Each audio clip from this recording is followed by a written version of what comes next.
Hi అండి, అందరికీ ఆనందాలకు సంతోషాలకు నిలయమైన లక్ష్మీ నిలయం ఛానల్కు స్వాగతం సుస్వాగతం. మన తెలుగు నూతన సంవత్సరం ఉగాది రోజుని ఎందుకు జరుపుకుంటాం? అసలు ఉగాది అంటే ఏంటి? అసలు దీని వెనుక ఉన్న పురాణ గాథ ఏంటి?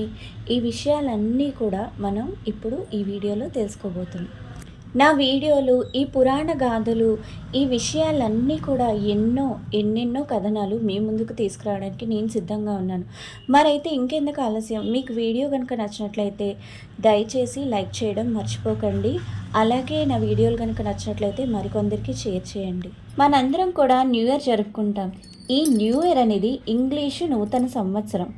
ఇది 365 రోజులు ముగిసిన తరువాత వచ్చే రోజుని మనం న్యూ ఇయర్గా చేసుకుంటూ ఉంటాం. కానీ హిందూ పురాణాల ప్రకారం ఉగాది అనేది నూతన తెలుగు సంవత్సరంగా ఎందుకు మనం జరుపుకుంటున్నామో ఇప్పుడు తెలుసుకునే ప్రయత్నం చేద్దాం. ఈ తెలుగు నూతన సంవత్సరాన్ని ఉగాది అని ఎందుకు అంటున్నామంటే, ఉగాది అనే పదం యుగాది అనే పదం నుంచి వచ్చింది. యుగం అంటే కాలం, ఆది అంటే ప్రారంభం. కనుక ఈ యుగ ఆది రెండింటినీ కలిపి ఉగాది అనే పదం వచ్చింది. ముందుగా మనం యుగం అంటే ఏంటో తెలుసుకుందాం. పురాణాల ప్రకారం కొన్ని వేల సంవత్సరాలను యుగం అంటారు. సత్యయుగం, త్రేతాయుగం, ద్వాపర యుగం, కలియుగం. ఈ 4 యుగాలను కలిపి ఒక మహాయుగం అంటారు. అంటే 43,20,000 మానవ సంవత్సరాలని ఒక మహాయుగం అంటారు. సత్యయుగంలో ధర్మనిరతి ఉండేది. త్రేతాయుగంలో, ద్వాపర యుగంలో ధర్మము పాపము రెండు ఉండేవి. కానీ మనం నివసిస్తున్న ఈ కలియుగంలో కలి ప్రభావం వలన మాయ కమ్మి పాపభీతి లేకుండా ధర్మనిరతి తగ్గిపోతుంది. కనుక ఈ యుగంలో 1 వంతు ధర్మం, 3 వంతుల పాపాలు ఉంటాయి. ఇప్పుడు మనం యుగం గురించి తెలుసుకున్నాం. కానీ ఆది అంటే ప్రారంభం. దీని గురించి కూడా ఇప్పుడు మనం తెలుసుకుందాం. ఆది అంటే మీ అందరికీ తెలిసిందే, ప్రారంభం అంటే ఏ మంచి విషయాన్నైనా, ఏ మంచి పనినైనా సరే ప్రారంభించే రోజుని మనం ముందుగా ఆది అని చెప్పుకుంటూ ఉంటాం. మానవులకు కొన్ని వేల సంవత్సరాలు కలిపితే ఒక యుగం అవుతుంది. భగవంతుడైన బ్రహ్మకు మాత్రం 2 కల్పాలు కలిపితే ఒక రోజు అవుతుంది. బ్రహ్మకు పగలు ఒక కల్పం, రాత్రి ఒక కల్పం, కలిపి ఒక రోజు. ఈ పగలు బ్రహ్మ సృష్టిని ఆరంభించి రాత్రి యోగ నిద్రలోకి వెళ్ళిపోతారు. అప్పుడు ప్రళయం సంభవించి సృష్టి అంతమవుతుందని పురాణాల ప్రకారం చెప్పబడింది. మన తెలుగు నూతన సంవత్సరాన్ని ఉగాది రోజే ఎందుకు జరుపుకుంటారో, దీని వెనుకున్న పురాణ గాథ ఏంటో, బ్రహ్మ ఏ విధంగా సృష్టిని మొదలు పెడతారో అవన్నీ కూడా ఇప్పుడు మనం వివరంగా తెలుసుకుందాం. మనందరికీ తెలుసు, వేదాలు 4. ఆ 4 వేదాలు ఆధారంగా బ్రహ్మ సృష్టి 4 వేదాలు ఋగ్వేదం, యజుర్వేదం, సామవేదం, అథర్వణ వేదాలు. బ్రహ్మ యోగ నిద్రలో ఉన్న సమయంలో ఈ 4 వేదాలను సోమకాసురుడు అనే రాక్షసుడు దొంగిలించి నైమిత్తిక అనే ప్రళయం సంభవించే సమయంలో నీటి అడుగు భాగాన దాక్కుంటారు.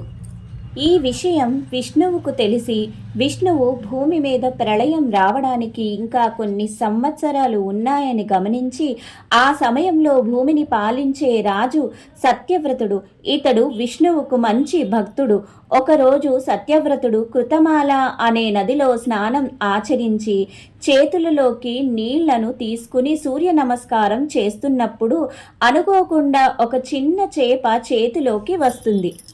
వెంటనే సత్యవ్రతుడు ఆ చేపను నదిలోకి వదులుతున్నప్పుడు ఆ చేప అంటుంది, ఓ దయగల రాజా, నేను చిన్న ప్రాణిని, ఇంత పెద్ద నదిలో బ్రతకలేను, నన్ను పెద్ద చేపలు మింగేస్తాయని చెప్పి నన్ను మీరే కాపాడాలి అని. అప్పుడు సత్యవ్రతుడు ఆ చేపను ఒక కుండలో నీళ్లు పోసి ఆ నీటిలో వేస్తాడు.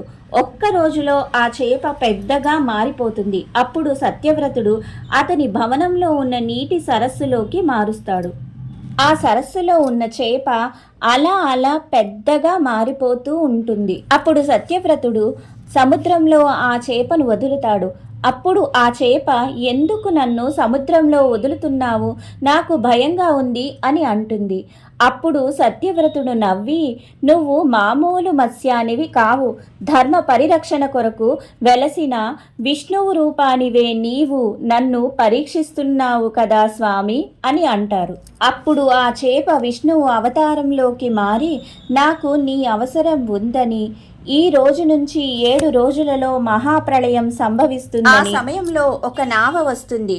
ఆ నావలో అన్ని రకాల విత్తనాలు, ఔషధాలు అన్నీ ఆ నావలో దాచి సప్త ఋషులను నీతో పాటు తీసుకుని రమ్మని, నీ ప్రయాణంలో చీకటి మాత్రమే ఉంటుంది. ఆ సమయంలో ఋషుల తేజస్సు నీకు మార్గదర్శనం అవుతుంది. అంతేకాకుండా ఏ ప్రమాదము మీకు సంభవించకుండా మత్స్య అవతారంలో కాపాడతాను. అలా మీకు తోడుగా నేను వచ్చిన సమయంలో వాసుకి సర్పాన్ని నా కొమ్ముకి తాడులాగా కట్టు అని వివరణ ఇచ్చి విష్ణువు వెళ్ళిపోతారు. ఆ తరువాత సత్యవ్రతుడు 6 రోజులు విష్ణునామ స్మరణ చేస్తూ గడిపేస్తాడు. 7వ రోజు ప్రళయం సంభవించే రోజు రానే వచ్చింది. విష్ణువు చెప్పిన విధంగా సత్యవ్రతుడు ఆచరిస్తాడు. ఆ తరువాత మత్స్యావతారంలో ఉన్న విష్ణువు సోమకాసురుడితో యుద్ధం చేసి సోమకాసురుడిని ఓడించి వేదాలను తెచ్చి బ్రహ్మకు అప్పగిస్తాడు. ఆ తర్వాత బ్రహ్మ సృష్టి ఆరంభిస్తాడు. అది ఇదే రోజు, అదే ఉగాది రోజు. ఉగాది రోజునే బ్రహ్మ సృష్టిని ఆరంభిస్తారు కనుక ఆ రోజునే మనమందరము కూడా తెలుగు నూతన సంవత్సరాది ఉగాదిని జరుపుకుంటాం. ఉంటానండి, మళ్ళీ మరో మంచి వీడియోలో కలుద్దాం.